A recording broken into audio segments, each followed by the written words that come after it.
اللہ اکبر اللہ۔ بسم اللہ الرحمن الرحیم۔ اللہ پاک اپنے خاص بندوں کی مدد کے لیے کبھی کبھی ایسے واقعات سامنے لاتے ہیں جس سے ان بندوں کی صداقت اور سچائی ثابت ہوتی ہے۔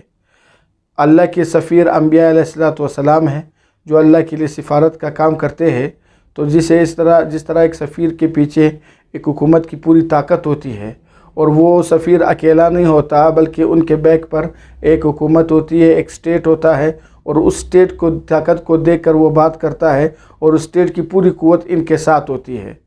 تو کبھی کبھی وہ اسٹیٹ اپنی قوت دکھا دیتی ہے۔ تو اسی طرح جو اللہ کے سفیر آتے ہیں انبیاء علیہ السلام، ان کے پیچھے اللہ کی طاقت ہوتی ہے، اللہ کی قدرت ہوتی ہے، قدرت خداوندی ان کے ساتھ ہوتی ہے۔ تو ان کے ہاتھ پر اللہ پاک کی طرف سے کبھی کبھی ایسے عمل ساتھ دکھایا جاتا ہے، ایسی چیز کا صدور ہوتا ہے جو قانونی فطرت کے مطابق ناممکن ہو، اور اس طرح جب وہ ہو جاتا ہے تو اس کو عام اصطلاح میں معجزہ کہتے ہیں۔ قرآن پاک میں تو اس کے لیے لفظ معجزہ استعمال نہیں ہوا، وہاں پر لفظ آیا استعمال ہوا ہے، لفظ آیتن کا لفظ یہاں پر استعمال ہوا ہے۔ اگرچہ لفظ آیتن کا معنی قرآن میں اور بھی بہت سے معنی کے لیے استعمال ہوئے ہیں، نشانی کے لیے بھی استعمال ہوئے ہیں، تو اور بھی، لیکن انبیاء السلام کے جو معجزات ہیں ان کے لیے لفظ آیا استعمال ہوا ہے۔ معجزہ کہتے ہیں ایسے خرق العادت کام جو فطرت قوانین کے مطابق ناممکن ہو، یعنی فطرت کا یہ قانون ہے کہ آگ جلاتی ہے، لیکن ابراہیم علیہ السلام کو ڈال دیا گیا، دنوں راتوں اس نے وقت اس پر گزارا تو کوئی اس کا ایک بال تک نہیں جلا، یہ معجزہ ہوا۔ پانی ڈبوتا ہے، اگر کوئی اسباب نہ ہو بچانے کی اور تیرنا نہ آتا ہو تو آدمی ہلاک ہوگا۔ موسیٰ علیہ السلام کی پوری قوم جب سمندر پر آئی، ایک شخص بھی نہ ڈوبا اور پانی ان کے لیے کھڑا رہا، پانی نے اپنی حالت اصلی حالت چھوڑ دی اور ان کے لیے سالڈ حالت اختیار کی، کوئی بھی نہ ڈوبا۔ عام لکڑی ہے، کبھی بھی سانپ نہیں بن سکتی، لیکن موسیٰ علیہ السلام نے جب پھینکا اللہ کے حکم سے سانپ بن گئی۔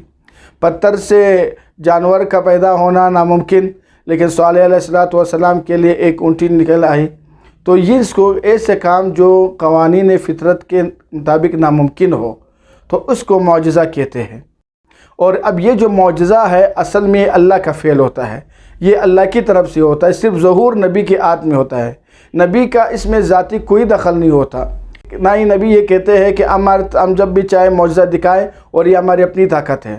تو یہ معجزہ جو ہے وہ نبی کا اپنا عمل نہیں ہوتا، نبی کا اپنا فعل نہیں ہوتا، اس کے پیچھے قدرت خداوندی کام کرتی ہے۔ اگر نبی کا اپنا فعل ہوتا تو سورہ یوسف میں جب یوسف علیہ السلام کو کنویں کے اندر ڈالا گیا تو اس وقت وہ علاقہ بھی قریب تھا اور وقت بھی نہیں گزرا، لیکن یعقوب علیہ السلام کو پتہ بھی نہ چلا۔ لیکن کئی سالوں بعد جب یوسف علیہ السلام تخت پر آئے تو اب بہت سا وقت بھی گزر چکا، اور اسی کے ساتھ ساتھ وہ کافی عمر بھی گزر چکی، فاصلہ بھی زیادہ، عمر بھی زیادہ، لیکن یعقوب علیہ السلام کہتے ہیں انی اجد ریح یوسف، مجھے یوسف کی بو آ رہی ہے، یعنی اتنے دور سے ان کی خوشبو محسوس کی، تو یہ بطور معجزے کے محسوس کی۔ اب سوال ہوتا ہے کہ جب یوسف علیہ السلام اتنے قریب تھے، بچپن میں کنویں کے اندر تھے، قریب بھی تھے، وقت بھی زیادہ نہیں گزرا، اس وقت یعقوب علیہ السلام نے یہ کیوں نہیں کہا کہ مجھے یوسف کی خوشبو آ رہی ہے؟ تو پتہ چلا کہ یہ جو معجزہ ہے یہ نبی کا اپنا فعل نہیں ہوتا، یہ نبی کے اپنے اختیار میں نہیں ہوتا، بلکہ جب اللہ چاہے اس نبی کے ہاتھ سے اس کا صدور کروا دیتا ہے، وہ نبی کے ہاتھ پر ظاہر ہو جاتا ہے۔ معجزے کے پیچھے قدرت خداوندی کام کر رہی ہوتی ہے، وہ اللہ کی طاقت ہوتی ہے جو کام کرتے ہیں۔ اور یہ معجزات کیوں ہوتے ہیں؟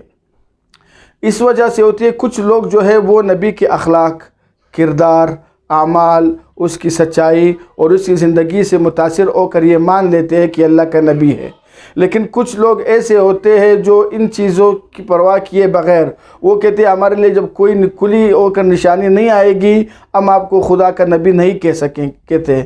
تو اس کے لیے ان کو مطمئن کرنے کے لیے اللہ کی طرف سے یہ معجزہ آتا ہے، اور وہ نبی دکھاتا ہے کہ میں نے جو نبوت کا دعویٰ کر رہا ہوں یہ ایسے نہیں کر رہا ہوں، بلکہ میرے پیچھے جو قدرت ہے جس نے مجھے بھیجا ہے میں اس کا سفیر ہوں، اور اب دیکھو اب جب آپ تم کہو گے ایک ناممکن چیز وہ اب میں ممکن کر کے دکھاؤں گا اللہ کے حکم سے، اب تو میری بات مان لو۔ تو اس کو دیکھ کر بہت سے لوگ پھر ایمان لے آتے ہیں۔ تو یہ جو معجزہ ہوتا ہے یہ نبی کی نبوت پر ایک دلیل ہوتا ہے کہ میں نبی ہوں۔ اس کا مطلب یہ ہے کہ کیوں نبی ہوں، کیا دلیل ہے؟ میرے ساتھ خدا کی قدرت ہے، میرے ساتھ خدا کی جو طاقت وہ میرے ساتھ ہے۔ اب اس میں دیکھو ایسی چیز میں کر کے دکھاتا ہوں جو کوئی اور آدمی کر نہیں سکتا۔ صالح علیہ السلام سے قوم نے مطالبہ کیا کہ آپ ہمارے لیے اونٹنی نکال دے، تو صالح علیہ السلام نے دعا کی، پتھر سے اونٹنی نکل آئی، حالانکہ عام فطرت کے قانون کے مطابق کبھی بھی نہیں نکل سکتی۔ تو یہ اس کی نبوت پر دلیل ہے۔ اور بعض اوقات نبی کے دل کو مطمئن کرنے کے لیے اللہ پاک جو ہے وہ معجزہ نازل کرتے ہیں۔ بعض اوقات نبی کے اعزاز اور اکرام میں معجزہ کا ظہور ہوتا ہے، جس طرح حضور صلی اللہ علیہ وسلم کو معراج تک لے گئے۔ اب اس معجزے میں یہ حضور کا اکرام اور عزت اور ایک احترام پوری دنیا پر اور پورے انبیاء پر یہ ثابت کرنا تھا کہ حضور صلی اللہ علیہ وسلم سے میری کتنی محبت ہے، جس کی وجہ سے میں نے اپنے پاس ملاقات کے لیے بلایا۔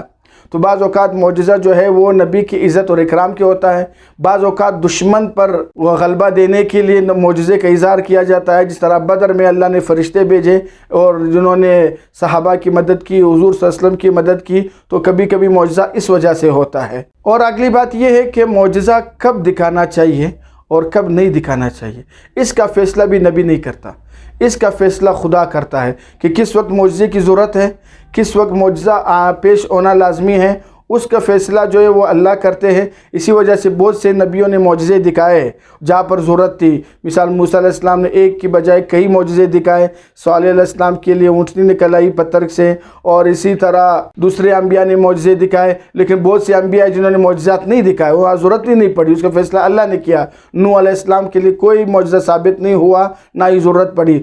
لوط علیہ السلام کے لیے اسی طرح، ہود علیہ السلام کے لیے۔